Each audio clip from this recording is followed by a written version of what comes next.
Hello friends, நம்ம இன்றைக்கி என்ன வீடியோ பார்க்க போகிறோன்னா பச்சை பயிரை வச்சு ஒரு ஹெல்த்தியான ஒரு ஸ்வீட் ரெசிபி பார்க்க போகிறோம். வாங்க எப்படி செய்யறதுன்ட்டு பார்க்கலாம். ஃபஸ்ட்டு ஒரு டம்ளர் பச்சை பயிறு எடுத்து வச்சுருக்கேன். அதை ஒரு பாத்திரத்தில் மாற்றி அதை நல்லா வாஷ் பண்ணி எடுத்துக்க போகிறோம். இப்போ வாஷ் பண்ணி வச்சாச்சு. அடுப்பை பற்ற வச்சுக்கிட்டு ஒரு கடாயை வச்சாச்சு. இப்போ அடுப்பு சூடானோடனே நம்ம வாஷ் பண்ணி எடுத்து வச்சுருக்க பச்சை பயிரை இதில் கொஞ்சம் கொஞ்சமாக கொட்டி நம்ம வறுக்க போகிறோம். சுத்தமாக தண்ணி இருக்கக்கூடாது.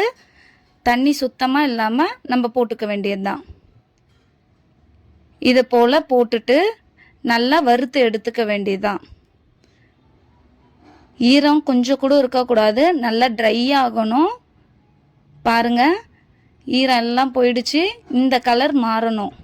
க்ரீன் கலரில் இருந்தது இப்போ ப்ரௌன் கலராக மாறிடுச்சு. பாருங்கள்,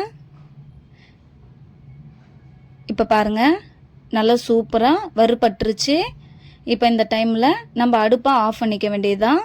ஆஃப் பண்ணிவிட்டு இந்த பயிரை ஆற வைக்க ஃபேன் காற்றுல வச்சாச்சு.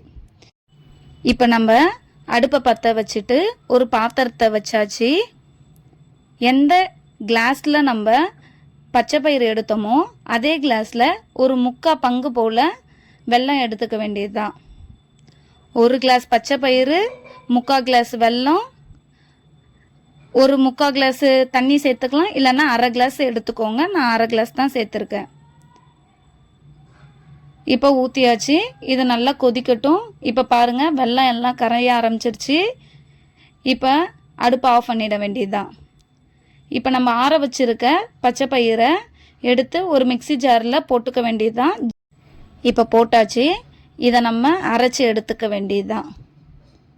இப்போ நான் அரைச்சி எடுத்துகிட்டு வந்துட்டேன்.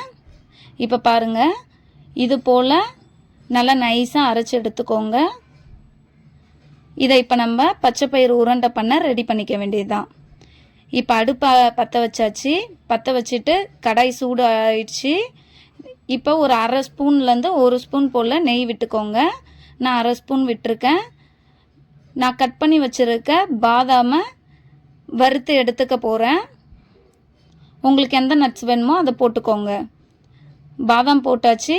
நல்லா நெய்யில் வறுத்துக்க வேண்டியதுதான். இப்போ வறுபட்டுருச்சு பாருங்கள். இப்போ இதில் நம்ம அரைச்சி வச்சுருக்க பச்சை பயிறு மாவை இதில் சேர்த்துக்க போகிறோம். எல்லாத்தையும் சேர்த்து அந்த நெய் கூட இதை நம்ம லைட்டாக மிக்ஸ் பண்ணி விட்டுக்க போகிறோம். நல்லா மிக்ஸ் பண்ணியாச்சு. இப்போ நம்ம என்ன பண்ணுறோன்னா, நம்ம காய்ச்சி வச்சுருக்க வெள்ளைப்பாகை ஃபில்ட்ரு பண்ணி எடுத்துக்க வேண்டியது தான். ஃபில்ட்ரு பண்ணி எடுத்தாச்சு. ஒரு 3/4 டம்ளர் போல் வந்துச்சு. இப்போ அதை எடுத்து கொஞ்சம் கொஞ்சமாக நம்ம மிக்ஸ் பண்ணிக்க வேண்டியது தான். ஒரேடியாக ஊற்ற வேண்டாம், கட்டி கட்டியாக வரும். நம்ம கொஞ்சம் கொஞ்சமாக ஊற்றி மிக்ஸ் பண்ணிக்க வேண்டியது தான். உங்களுக்கு வேணுன்ற அளவு கூட நீங்கள் வெல்லம் எடுத்துக்கலாம். எனக்கு இந்த வெல்லமே போதுமானது, அதனால் நான் எடுத்திருக்கேன். இப்போ பாருங்கள், எல்லாத்தையும் ஊற்றியாச்சு வெள்ளை தண்ணியை. இப்போ நம்ம நல்லா மிக்ஸ் பண்ணி விட்டுக்க வேண்டியது தான். கட்டி இல்லாமல் கொஞ்சம் உடச்சி விட்டுக்கோங்க. இப்போ பாருங்கள், ரெடி ஆயிடுச்சு. இப்போ நம்ம அடுப்பை ஆஃப் பண்ணி ஃபேன் காற்றுல வச்சிடலாம். இப்போ கொஞ்சம் சூடு ஆறிடுச்சு. இந்த டைமில் என்ன பண்ண போகிறோன்னா, நம்ம உருண்டை பிடிக்க போகிறோம். உங்களுக்கு நெய் வேணும்னா கூட இந்த டைமில் கூட நீங்கள் விட்டுக்கலாம். இல்லைன்னா நீங்கள் உங்களுக்கு தேவையான நட்ஸை வறுக்கிறப்ப நீங்கள் எக்ஸ்ட்ரா கூட விட்டுக்கலாம். இப்போ பாருங்கள், நல்லா உருண்டை பிடிக்க வரும். இது போல் உருண்டை பிடிச்சிக்கோங்க. இங்கே பாருங்கள், உருண்டை பிடிச்சாச்சு.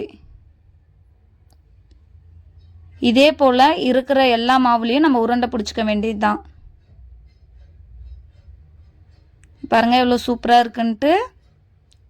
இப்போ எல்லாத்தையும் உருண்டை பிடிச்சாச்சு. இதில் இருக்கிற சத்து எலும்பை வலுப்படுத்தும். நம்ம உடம்புக்கும் ரொம்பவே நல்லது. பச்சை பயிறு ரொம்ப ஆரோக்கியமான ஒரு பயிறு. இதை கண்டிப்பாக குழந்தைங்களுக்கு ஈவினிங் ஸ்நாக்ஸாகவும் கொடுக்கலாம். இல்லைன்னா ஸ்கூலுக்கு ஸ்நாக்ஸாகவும் கொடுத்து விடலாம். இதை கண்டிப்பாக செஞ்சு சாப்பிட்டு பாருங்கள். சாப்பிட்டு பார்த்துட்டு சொல்லுங்கள். பிடிச்சிருந்தா லைக் பண்ணுங்கள், ஷேர் பண்ணுங்கள், சப்ஸ்கிரைப் பண்ணுங்கள். பாய்.